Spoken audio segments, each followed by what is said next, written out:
People-pleasing.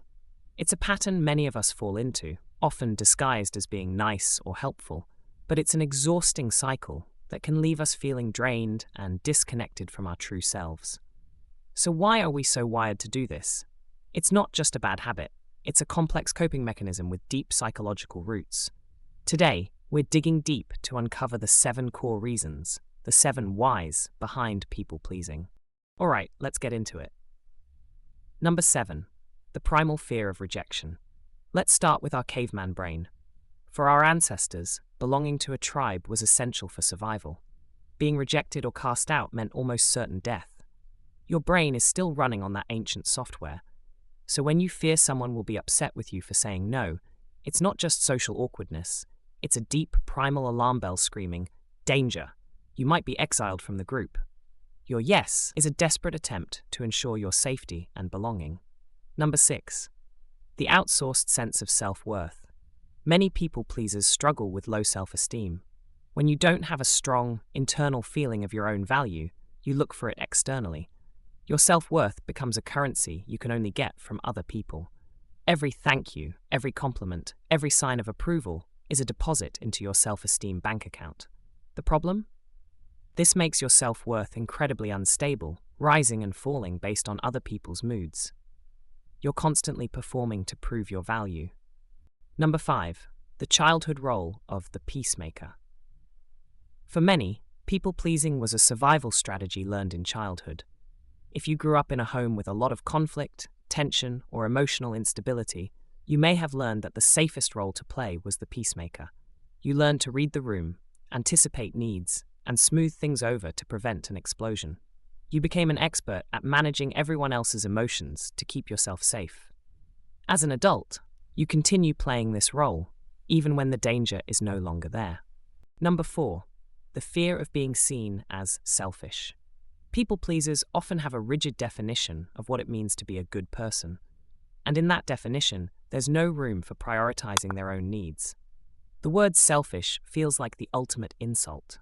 Setting a boundary or saying no doesn't just feel uncomfortable, it feels like a moral failure.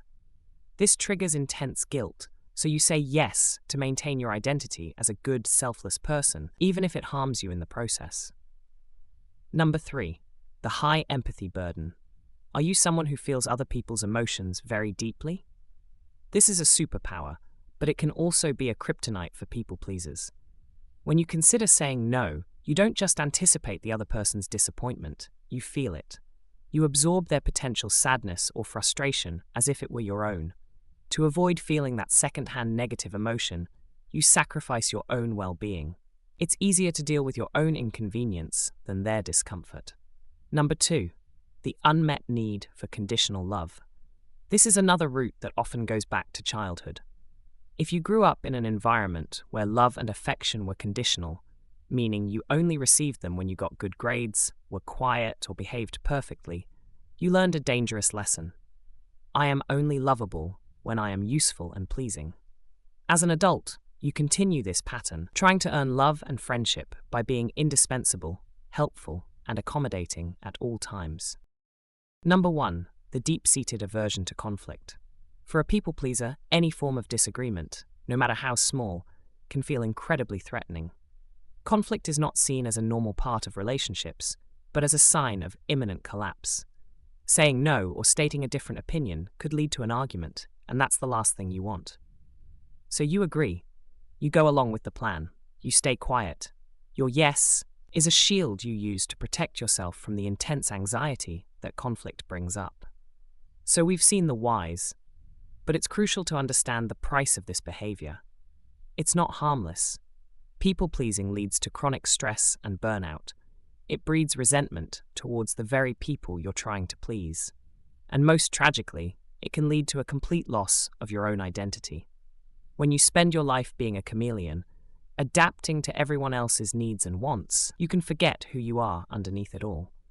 Recognizing yourself in these 7 reasons is not a cause for shame.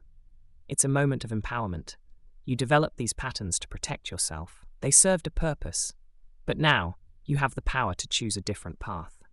The journey starts with awareness. Just notice it. Notice the automatic yes rising in your throat. Notice the guilt. You don't have to change everything overnight. Just start by asking yourself one simple question: what do I actually want? If this video helped you understand yourself a little better, please give it a like and share your thoughts in the comments. Subscribe for more content that helps you understand your mind and build a life that feels true to you. Thanks for watching, and remember to be kind to yourself.